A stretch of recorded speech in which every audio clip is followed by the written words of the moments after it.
E eu gostaria de falar sobre um acontecimento na vida do apóstolo Paulo e extrair desse grande acontecimento dramático alguns princípios para a nossa vida espiritual e até mesmo financeira. Capítulo 27 do livro de Atos.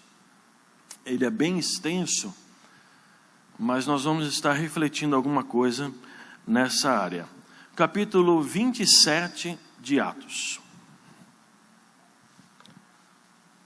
Eu vou estar lendo, é um capítulo bem extenso, porque nós vamos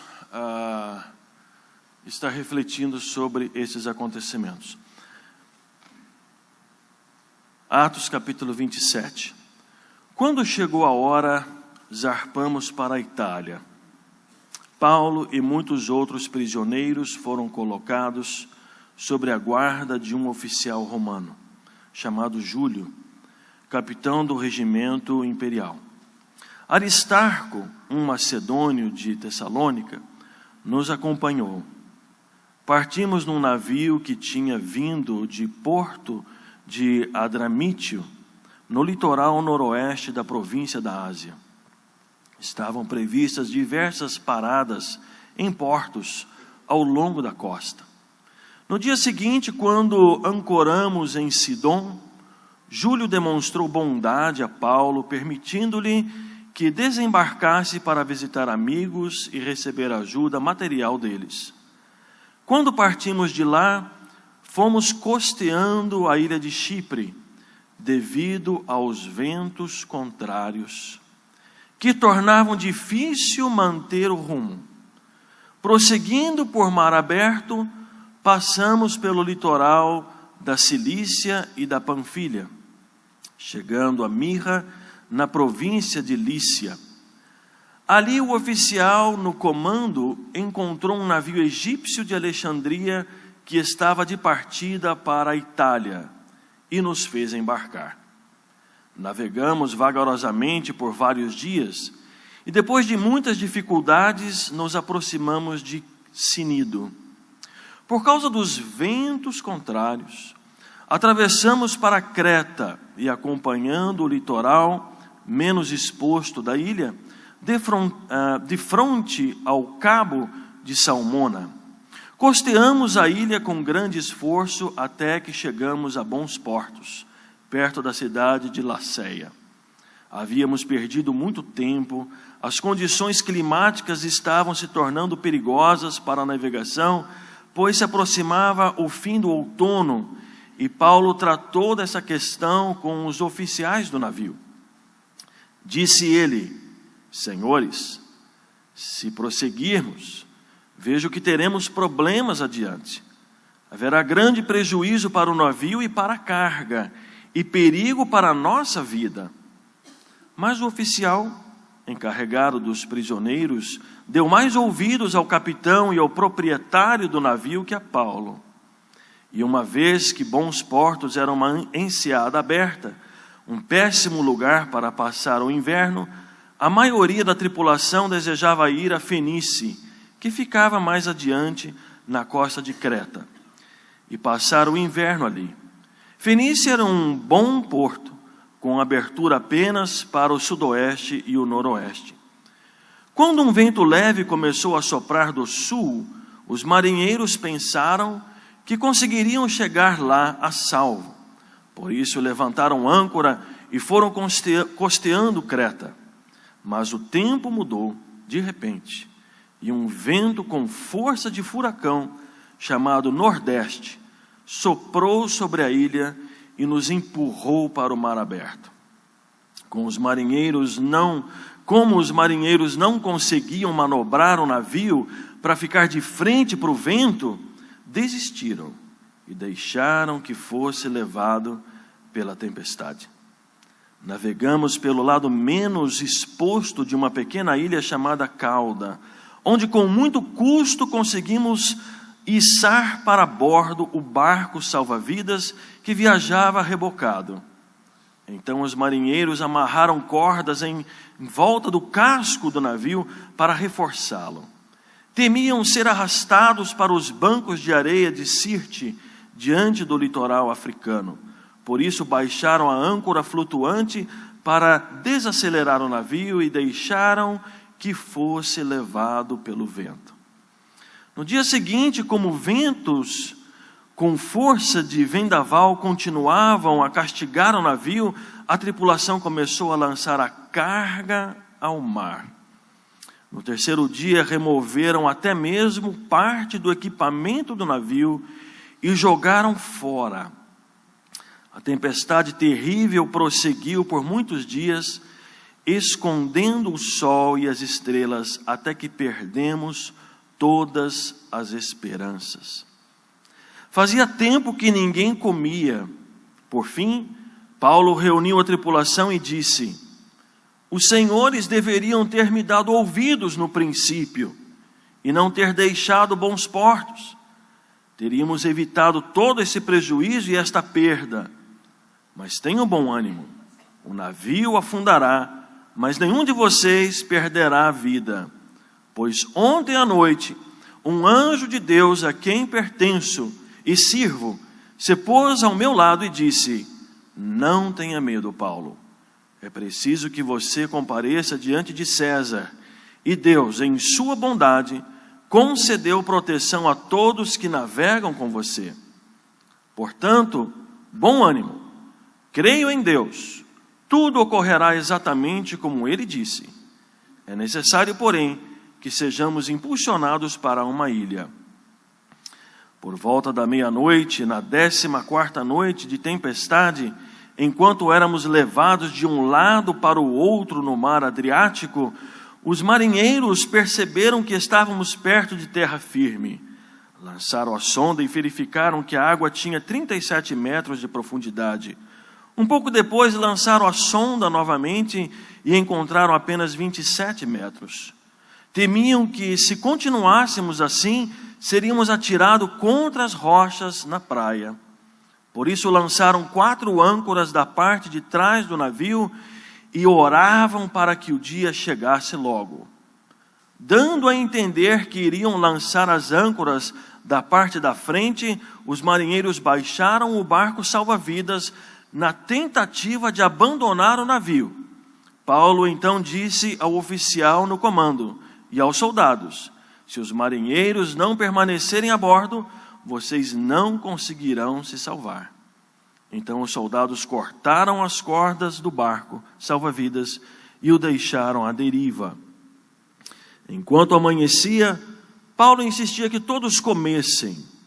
De tão preocupados vocês não se alimentam há 2 semanas, disse ele. Por favor, comam alguma coisa agora para o seu próprio bem, pois nem um fio de cabelo da sua cabeça se perderá. Em seguida, tomou um pão, deu graças a Deus na presença de todos, partiu em pedaços e o comeu. Todos se animaram e começaram a comer. Havia um total de 276 pessoas a bordo. Depois de se alimentar, a tripulação aliviou o peso do navio mais um pouco, atirando ao mar toda a carga de trigo. Ao amanhecer, não reconheceram a terra, mas viram uma enseada com uma praia e cogitaram se seria possível chegar ali e atracar o navio. Então cortaram as âncoras e as deixaram no mar.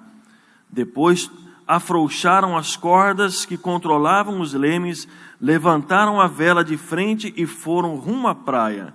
Mas o navio foi apanhado entre 2 correntes contrárias e encalhou antes do esperado.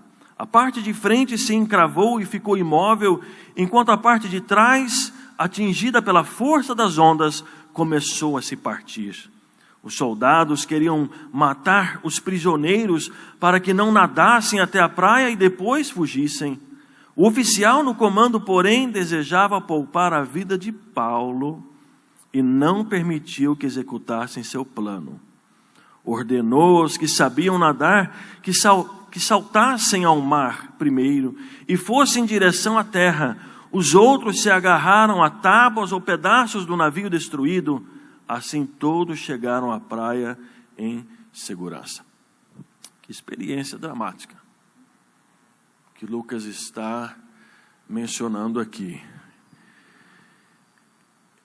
Eu, estudando esta passagem e pensando nessa palavra que ele extraria nesta manhã, me lembrei daquela historinha, não faz muito tempo minha esposa contou aos nossos filhos a história de Jonas.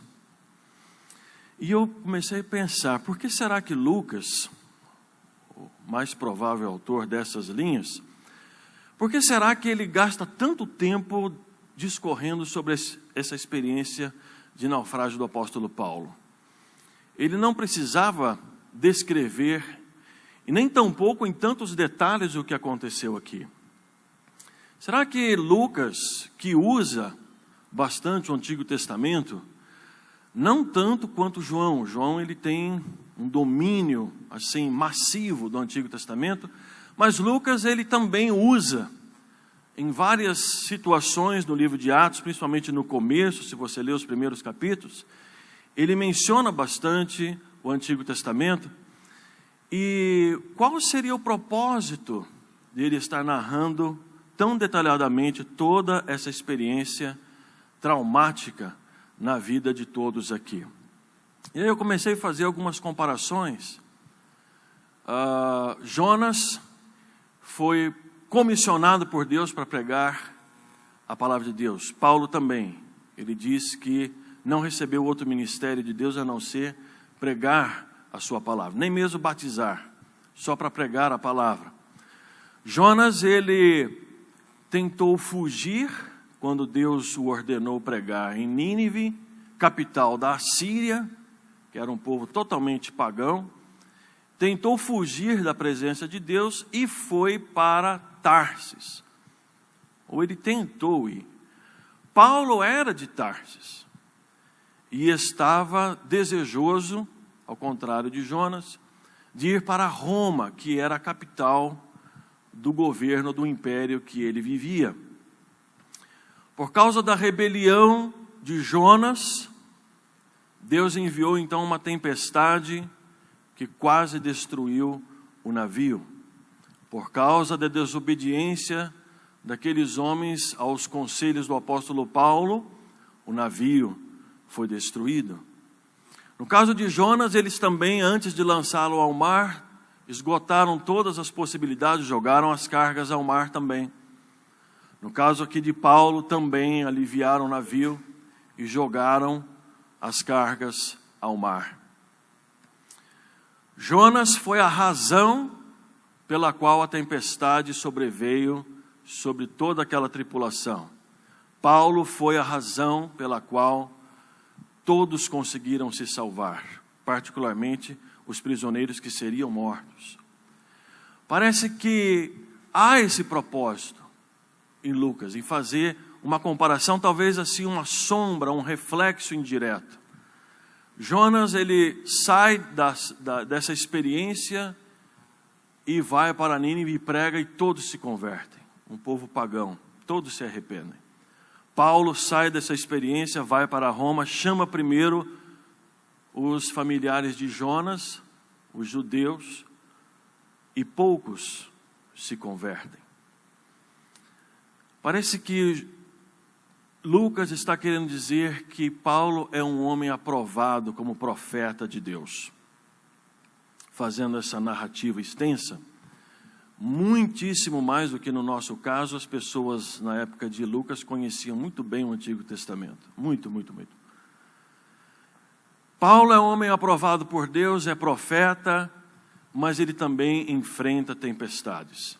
E se nós estamos enfrentando tempestades, não necessariamente é por causa de pecado ou alguma coisa ruim que fizemos.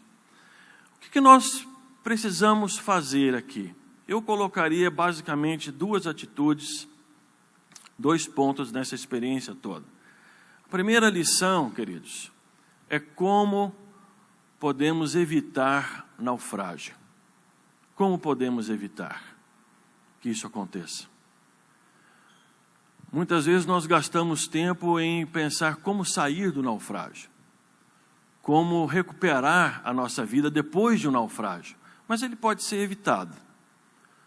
o apóstolo Paulo percebeu que havia ventos contrários. Se você prestou atenção na narrativa, eu creio que sim, você vê que várias vezes o texto menciona ventos contrários. Não é sem razão essa ênfase do texto. Agora, para quem está numa vida marítima, num barco, ventos contrários é alguma coisa óbvia. Precisa parar, precisa evitar. Mas eles insistiram. Há pessoas que gostam de desafios e dizem assim, não, quando tem ventos contrários é porque Deus quer provar a minha fé e eu preciso ir em direção a esses ventos contrários.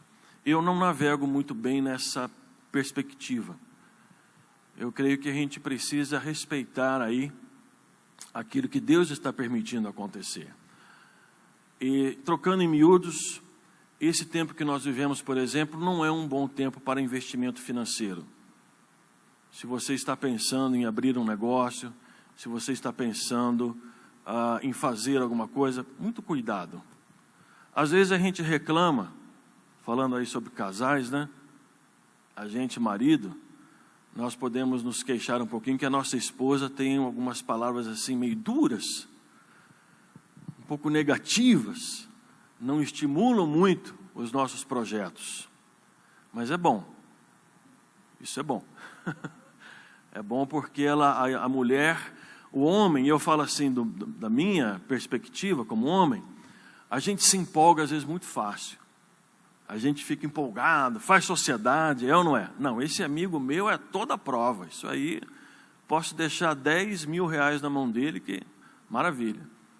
E a gente traz essa ideia para casa, a gente está empolgado, a gente está, não é? Naquela coisa, e a nossa esposa fala, eu não sei, cuidado.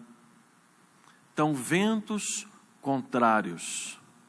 Então, às vezes é óbvio uma situação. Silvio Santos, ele diz, quando as coisas forem muito fáceis para você, quando a coisa for muito boa e muito fácil, desconfie. Pode desconfiar, porque a vida não é fácil para ninguém.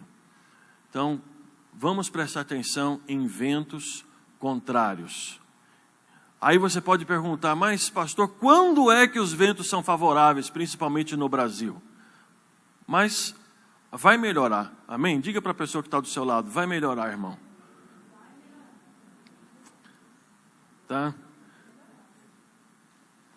Então, muito cuidado, você tem lá um dinheirinho da sua rescisão, você tem um dinheiro que você investiu, guarda ele, não se apresse. Ah, mas eu tenho essa ideia, esse plano de tantos anos. Cuidado, esse não é um momento bom. Nós estamos não só uma instabilidade financeira, econômica e moral no nosso país, mas nós estamos numa indefinição de perspectiva. O brasileiro não sabe o que será, o que vai acontecer aí. As diferenças, eu creio que dessa vez, são muito contrastantes. Eu creio que nunca tivemos no nosso país um momento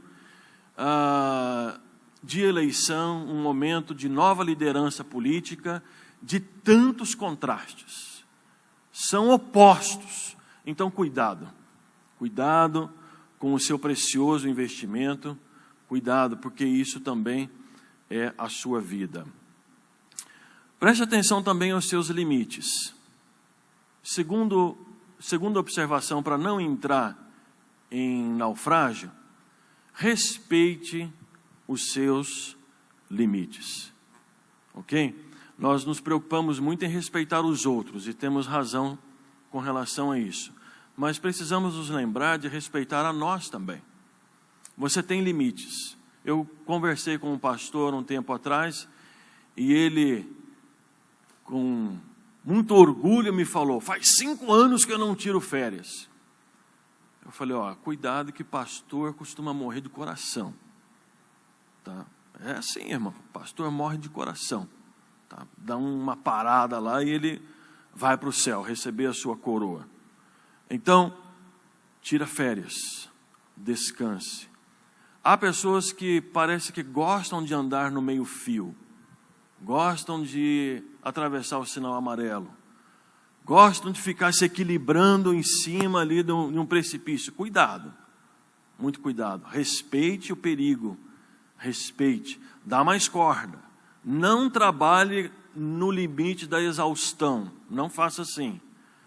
Respeite o seu corpo, respeite o cansaço, tire férias, descanse, de repente ganhe um pouquinho menos, mas preze pela sua saúde. Cuidado com o estresse lá na sua casa. Procure promover um clima agradável. Nós estamos num tempo de muita tensão, tensão no trabalho, gente sendo demitida. As pessoas querem resultado, querem vender.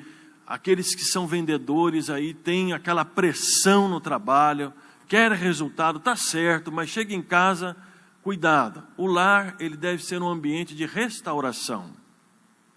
Deve ser um ambiente em que você, mais do que em qualquer outro lugar, você pode ser você mesmo.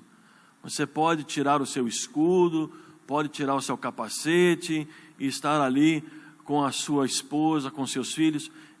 Desliga a televisão, chega de barulho, não fique tanto tempo no computador.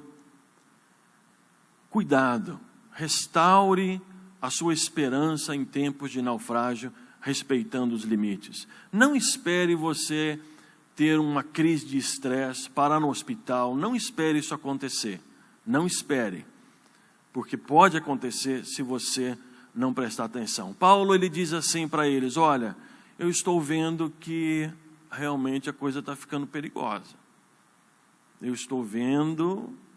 E olha que Paulo não era marinheiro, ele tinha uma boa carga de experiência, ele mesmo menciona isso, né, das experiências dele de naufrágio, mas ele falou: olha, nós estamos correndo o risco de perder a carga, de perder o navio e mais, de perder as nossas vidas. E aí ele diz: eu acho que seria bom a gente parar. Falar em parar no século 21 soa ofensivo, né? É um insulto falar em parar, mas às vezes a gente tem que falar. Se as pessoas não ouvirem, a gente diz para nós mesmos: vamos parar. Paulo diz: ó, enquanto a gente pode, vamos parar. Aí eles disseram assim: não, mas essa ilha que a gente está, ela é muito aberta, e tempo de inverno o vento vai açoitar a gente para valer. Vamos até um pouquinho mais, tem uma outra ilha lá na frente, um pouquinho mais fechada, é melhor. Então vamos um pouquinho mais. Esse pouquinho mais resultou, sabe no quê? Na perda de controle. Você tem controle sobre o seu automóvel até uma certa velocidade. Passou daquela velocidade, é muito rápido. Você perde o controle e aí, meu amigo, um abraço. Já era. Você tem controle sobre a sua saúde, sobre a sua resposta, sobre as suas emoções até um certo ponto. Se você se expor a uma situação, você pode perder o seu controle, você pode acabar falando o que você não quer falar e vai prejudicar você. Você pode acabar fazendo o que você não quer fazer e não é bom fazer e vai prejudicar você. E como é triste a gente ver um lar que perdeu o controle. É triste. Às vezes até um familiar nosso. Como é difícil. E aí a esposa fala para o marido: por que você não fala com ele? Nós vamos lá ver o meu cunhado, vamos lá ver o meu irmão. Eles estão passando por uma situação muito difícil. Está que nem esse barco aqui, você viu? Várias vezes falou. Eles tentaram segurar o barco, fazer a manobra, mas não deu. Estava até perigoso essa insistência. Sabe o que eles fizeram? Soltou o leme, meu amigo. Soltou, deixa. Um barco levado pela tempestade. Levado pelo vento. Várias vezes eles mencionam: cessamos a manobra e nos deixamos levar pelo vento. Já pensou? Uma casa assim? E o marido então? E o homem? Que biblicamente e na prática é o cabeça do lar. Como fica a cabeça de um marido numa situação dessa? O colega de trabalho que não teme a Deus diz uma coisa, o patrão diz outra coisa. Aquele outro amigo que vai numa determinada igreja em que as pessoas leem a Bíblia de ponta cabeça diz outra coisa.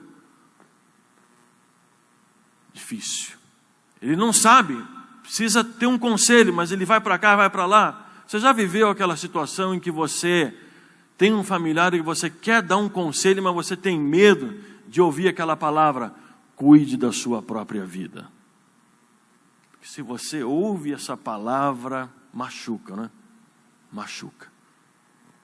Aí você fica naquela tensão: eu falo ou não falo? Eu digo ou não digo? Eu faço ou não faço? Eu não quero que alguém me diga para cuidar da minha própria vida, mas é meu irmão, é meu cunhado, ou é meu pai, ou é minha mãe que está aí, uma família amiga, talvez não familiar, mas uma família querida que está à deriva. Uma família à deriva. Imagine a situação desses marinheiros, com aquela neblina, aquela névoa toda, eles não conseguiam enxergar alguns metros à frente por vários dias. Poderiam chocar o navio contra uma rocha sem saber, e todos morrerem em segundos. Essa é a situação de famílias que desrespeitaram os limites. Desrespeitaram. E depois, para recuperar, difícil. É difícil. Para perder o controle, às vezes é fácil. Em tempos aparentemente de bonança, gasta-se muito, viagem, compra isso, compra aquilo, mas depois, para recuperar, faz os planos, faz uma opção de coisa, e aí vem a crise, vem os problemas, e para recuperar é uma dificuldade. Tempo, precisa de muito tempo. Você gasta 20 anos construindo uma empresa. Você gasta 30 anos construindo uma família. Em menos de um minuto você perde tudo. Em menos de um minuto você faz um investimento errado, você dá uma resposta errada, você toma uma atitude errada e todo o bem que você construiu é esquecido e você está na rua. Sem nada. E aí as tensões na casa aumentam. Há pessoas que fazem uma dicotomia, e não só dicotomia, eu diria também um dualismo, porque dualismo significa aquele conflito natural entre fé e dinheiro, não é? Como se o dinheiro fosse totalmente uma coisa que a gente tem. Na verdade, quando você traz a sua oferta aqui, você está trazendo você mesmo. Você está trazendo a sua vida. É o seu suor. É a madrugada que você levantou e foi para o trabalho e não ficou dormindo em casa. É o mestrado, é o doutorado que você conquistou e que te deu condições de dar aquela contribuição maravilhosa para a obra de Deus. É você que está lá. Então, vamos tomar cuidado com os nossos limites. Mas se o naufrágio vem e a gente entrou na tempestade, o que a gente precisa fazer? Você vê aqui que eles perderam a esperança. O texto está dizendo que eles simplesmente desvaneceram, perderam a esperança e ficaram mais de 14 dias sem comer. E isso tem, claro, uma conotação, as emoções que a gente passa tiram-nos o apetite, totalmente. Não dormimos bem, não nos alimentamos bem. Veja que eles perderam, o texto fala várias vezes, perderam as esperanças. Quando alguém perde a esperança é porque a coisa realmente... Por isso que eu estou falando aqui, como reavivar a esperança em tempos de naufrágio. O que nós aprendemos aqui? Entrou em tempestade? Entrou na ventania forte? Em primeiro lugar, reconheça. Reconheça. Aqueles que negam os seus erros estão sujeitos a cometer erros ainda piores e maiores. Paulo, ele se levanta, e era prisioneiro, hein? Eu fico imaginando Paulo acorrentado, e acorrentado ele se levanta como homem ousado que era, e ele disse: vocês deveriam ter me escutado. Se vocês tivessem me ouvido, não estaríamos nessa situação agora. Não sei se você conhece pessoas assim, mas eu acredito que alguém poderia ter dito para ele assim: mas rapaz, você não vê que a gente já está quase morrendo e você vai falar do que a gente tinha que ter feito, naquilo que você falou lá atrás? Vamos ver o que a gente pode resolver agora, o que isso vai mudar? Você já ouviu alguém dizer isso para você? Você fica remoendo o passado, não importa. O importante é a gente olhar daqui para frente. Esse tipo de gente vai cair num buraco pior ainda.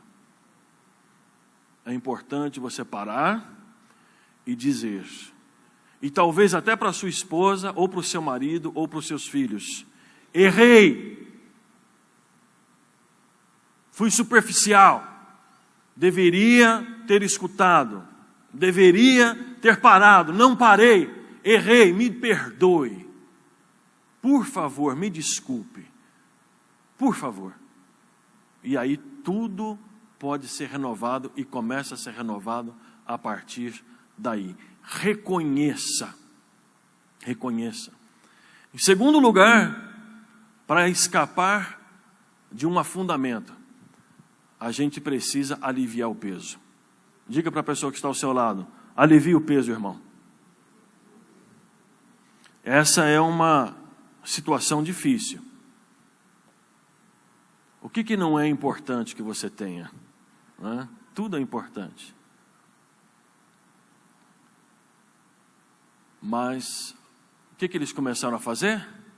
Começaram a aliviar o navio. Às vezes a gente começa a trazer uma porção de coisas, elas têm o seu valor, mas eu creio que uma das coisas que tem uma verdadeira crise no nosso país, inclusive de povo evangélico, é uma deformidade muito séria em senso de valores, em critério de valores. Seria interessante você pegar uma folha de papel lá na sua casa, com a sua família, e listar aquelas coisas que têm valor na sua vida. A casa tem um valor, o carro tem um valor, os amigos têm um valor, o emprego tem um valor, a igreja tem um valor, e aí você começa a colocar um número nisso aí. O que é que tem mais valor na sua vida? O que tem mais valor? As pessoas não param para fazer isso e mais, fazem a coisa errada. Veja que quando primeiro fala-se em termos genéricos, não sabemos o que eles jogaram. Provavelmente as bagagens. Provavelmente. Começaram a aliviar o navio. Está pesado, você entrou numa situação, então agora, querido, vende o carro novo e compra um carro mais usado, para aliviar o peso. Falando em carro, me lembro agora de uma situação de uma igreja que eu pastoreei, em que nós tínhamos um casal querido, muito simples, sempre sentavam ali, ficaram quietinhos, mas o filho daquele casal, que eu visitava, que eu falava, não queria nada com a igreja, nada com a palavra de Deus, comprou um carro novo, um carro bonito, mas ele não tinha condições de pagar aquele carro. Olha só como são as coisas. E aí ele começou a atrasar o pagamento das parcelas daquele carro. E o pai, membro da igreja, a mãe também, dizia para ele: querido, devolve o carro. Devolve esse carro. Você não vai conseguir pagar. E ele não queria devolver o carro. E a mãe ficava do lado dele. Ele choramingava com a mãe ficava do lado dele. Difícil para o pastor intervir, e eu acredito até que ele pode intervir com o consentimento da família, porque o pastor não está aí para dizer para a família o que ela faz ou o que ela deixa de fazer. A família que tem que solicitar o conselho pastoral, essa que é a verdade. Começou a haver um conflito ali. Sabe o que aconteceu? O casal se divorciou. Eles se separaram. Por causa disso, o oficial de justiça foi até a casa deles e buscando o carro, e o carro não estava lá, e o menino insistindo com aquele carro.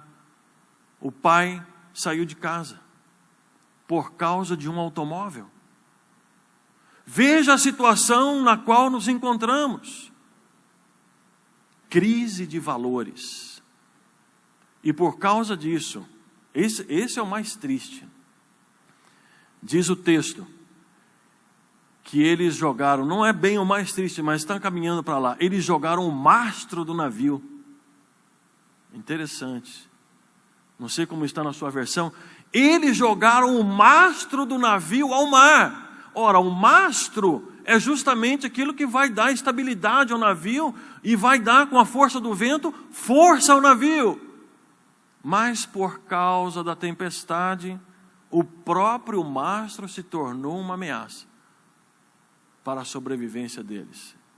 E eles derrubaram aquela peça no centro do navio e jogaram ao mar. É impressionante e triste como coisas tão valiosas e importantes na nossa vida se tornam uma ameaça quando tomamos decisões erradas. Conheço um jovem que tinha um varejão de frutas, mas ele se empolgou muito rapidamente, ele estava indo bem, cresceu os olhos, por aí falam em olho gordo, né? Olha o olho gordo, irmão. Ele cresceu os olhos e quis comprar um supermercado. E comprou aquele mercado e não conseguia vender, e os fornecedores, como ele não conseguia vender como deveria, os fornecedores já estavam se recusando a trazer mercadoria. Não trazendo mercadoria, não tinha o que vender. Uma coisa foi gerando a outra, uma bola de neve. Resultado, teve que vender a casa dele. Ele precisou vender a sua própria casa bonita que ele construiu com os seus braços. Que ele deu o seu suor e o seu sangue ali, ele vendeu para pagar a dívida. Materialmente, o maior bem que nós temos é a nossa casa. E ele vendeu, por decisões erradas, se empolgou com as coisas. E mais, diz o texto que eles chegaram ao ponto de jogar o trigo ao mar. Ora, o trigo era a razão social daquela viagem. Lembrem-se que no começo foi dito que eles fizeram uma baldeação para um navio que vinha de Alexandria, lá no Egito, com uma carga enorme de trigo, 276 pessoas. Como parece Brasil isso, né? Desrespeitando os limites do navio.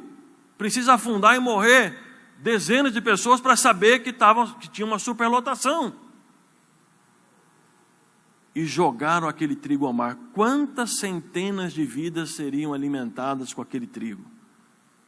Lá em Roma, que era um local miserável, de muita miséria, quantas dezenas de famílias seriam supridas com aquele trigo? Mas naquele momento, o trigo era uma ameaça à sobrevivência deles. Quanto trabalho foi feito na plantação daquele trigo, para colher aquele trigo, e ele foi direitinho para o fundo do mar. Aliviar o navio. Aliviar o peso. Acima de tudo, Paulo diz, eu creio em Deus. Diga, eu creio em Deus. Nós temos esperança, nós renovamos a nossa esperança em tempos de naufrágio, quando cremos em Deus.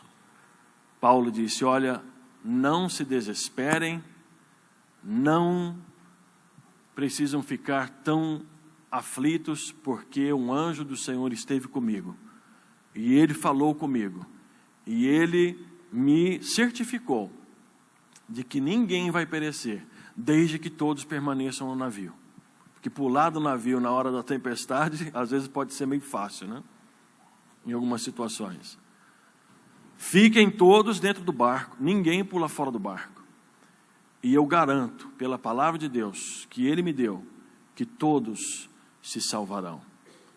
Precisamos crer em Deus. Mas quando se fala aqui em crer em Deus, não é aquela fé isolada, que alguém depois que está na crise, que está afundado, que está desesperado, chega, ai Senhor, eu creio em Ti, e abre os braços. Tudo bem, Deus ouve, Deus recebe, mas não precisa isso.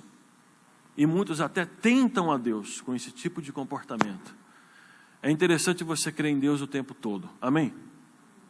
Creia em Deus e você não vai entrar na maioria das tempestades. Às vezes mesmo assim vai entrar, mas muitas vezes não. Creia em Deus e Ele vai te libertar e Ele vai poupar a sua vida. E dê o exemplo.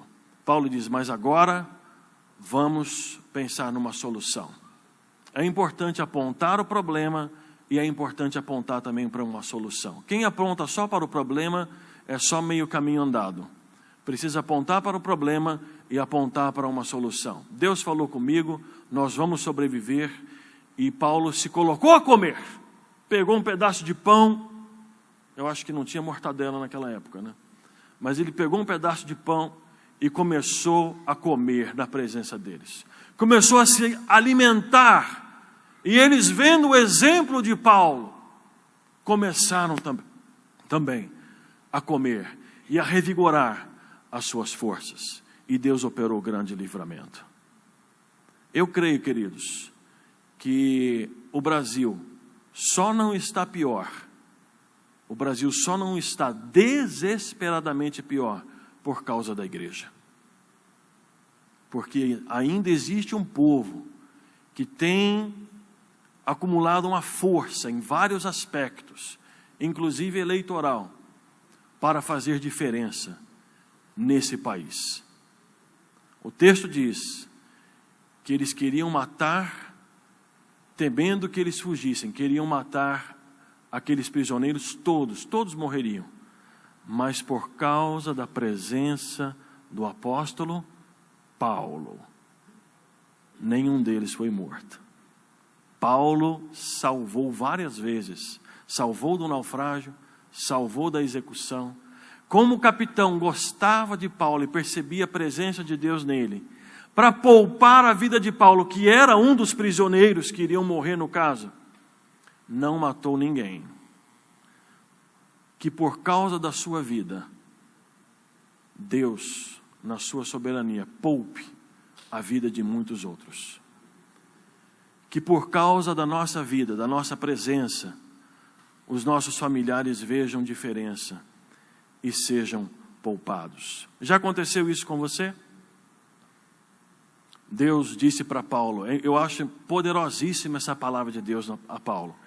Eu entreguei nas tuas mãos o capitão desse navio, os seus tripulantes. Eu entreguei todos eles nas tuas mãos. No momento inesperado, quando a gente menos espera, Deus como que diz para você, naquela fila de banco, na sua casa ou em qualquer situação, eu entreguei esta pessoa na tua mão para você salvar a vida dela. Eu entreguei esse ônibus, eu entreguei esta igreja, eu entreguei esta escola para você dar uma nova direção e ser bênção na vida deste povo. Amém? Deus abençoe a vida dos irmãos.